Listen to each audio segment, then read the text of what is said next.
And I have a firm belief in this now, not only in terms of my own experience, but in knowing about the experiences of other people. When you follow your bliss, and by bliss I mean the deep sense of being in it and doing what the push is out of your own existence, you follow that and doors will open where you would not have thought there were going to be doors, and where there wouldn't be a door for anybody else. And there's something about the integrity of a life, and the world moves in and helps.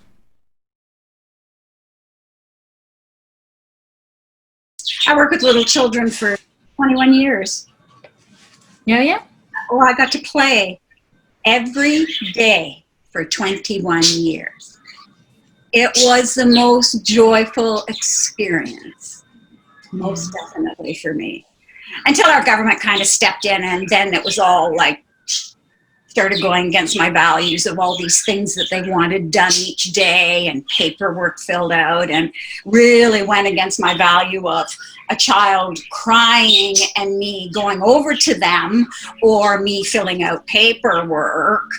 So my paperwork was never completed, and so I was being called in all the time about my paperwork, and then I was just like, okay, you know what, I'm really done here, because I just can't care for children this way. You know.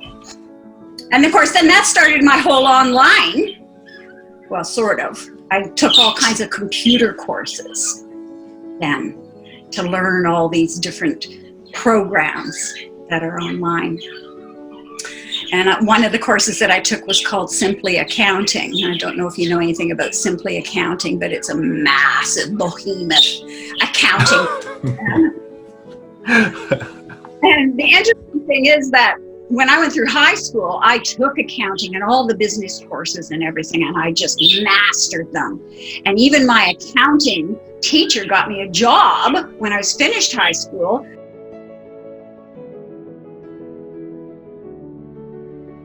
So you were always interested in accounting, or? Well, I wasn't, but you know, you were good at it.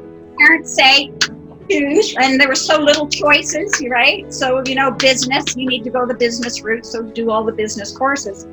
But when I finished and he got me this interview for this job, everything in my body went, I can't do it. It's just too serious. You know, all the environments that I had been inside of that had to do with business or accounting were so serious. I'm the furthest thing you will ever find from serious. You know? So I turned down the job offer that came from that and did my own thing instead. But when I took those courses, that's what got me the next job that I moved into, that Simply Accounting program. I started working for a trucking company, and he had just been literally screwed over by the girl that was doing it beforehand. Okay. Well, I stepped into a very toxic environment, so to speak, and it just got worse and worse and worse. In the, you know, I liken it to toddler temper tantrums.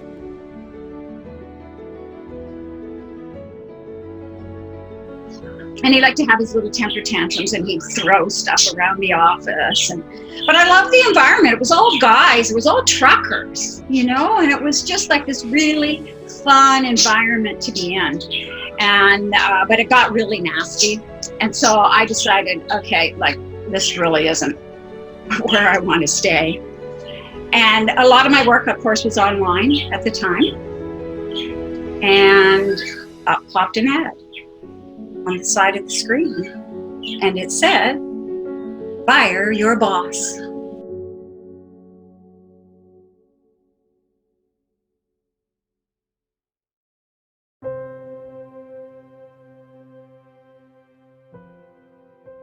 Oh, okay. Perfect targeting for me at that moment. Yeah. So I immediately put my email address in, and from that point on, my journey online began. Because that was the first company that I joined, and it was a personal development program that was the product that they were selling. at that time. And that's where I met so many of the people I'm connected with today. This is back in 2004. So I met JJ, I met Jay Kubasek, Patty Peary, Danielle, Carol Kubasek, like so many of our team all began online around the same time, but we all ended up in the same company to begin with. And we all came in kind of through the same person as well. So we were like this big team. So back then there was no tools. There was none of this. There was a conference line. You could never see each other. And there was no training. So your team had to pretty much help train. We'd train each other on how to do it, because there was no guidelines for us back then at all. And we kind of started, you get a feeling for a company. You start to feel what their values are. And we really found some values within this company that weren't conducive to our growth. And so we all moved as a team. As a team, we moved to, I think there was like 3 different companies that we moved through at that time.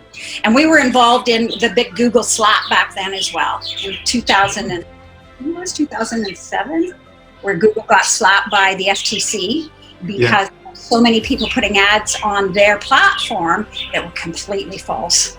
We weren't doing that, but there was lots that were doing that at that time. So I've really watched the internet kind of grow up. It's been fascinating.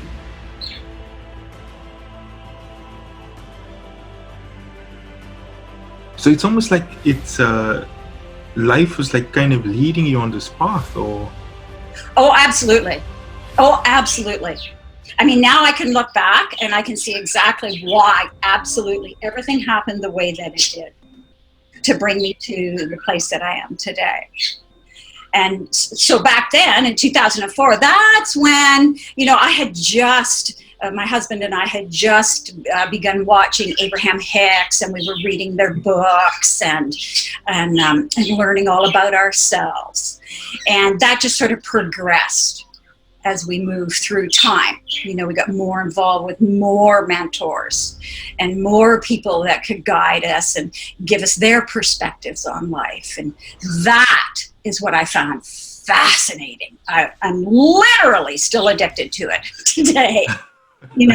Hearing someone else's perspective, what their reality is like, and seeing what's in that I can pull out of that's going to improve me and who I am and who I'm bringing to the table. It's fascinating, isn't it? That's absolutely beautiful. But it almost seems like, because a lot of the people that I've interviewed on this, on Kaffeeklatsch was we kind of came out of desperation, sort of, like, I know I was like, I've always felt like I didn't want to work the whole 9 to 5. So I'd always be offered good positions, and I had decent positions and stuff, but I never wanted to stay there. But I couldn't find a way. So it's like I was getting really desperate until I actually found the SFM. And it started feeling like, yes, this is the thing I was looking for. But a lot of people have said the same thing. But with you, it seems like you were just going with the flow, kind of like just... I was just following the path that kept being presented in front of me under this umbrella of learning who I truly am and what it is I'm here for, and to be able to express myself fully. And I'm a people person. And so sitting in an office with no one around most of the day, I found heavy. Playing with numbers wasn't my thing, really wasn't. But once I moved online, then, different opportunities started to show up. Now, it wasn't all a breeze, believe me. I was certainly not a success at first. I made sales, but I certainly wasn't successful. I had to go back to working a job again, although I got myself into a position where I was people interacting, so I really loved it as well. But that is why I'm so adamant about not quitting your job, because your job actually is what supports you in creating the life that you want to live. Yeah. Because what I did was I quit my job before I had enough income to support us. And so from there, now you start to get into the scarcity mindset. Yeah. And so for me, that's what happened. And then it was like, oh God, it was like this taste in my mouth that I had to get another job. But once I got into the job and started expressing myself and having fun, it was like, well, that was just a whole thought process going on in my mind. It wasn't a truth.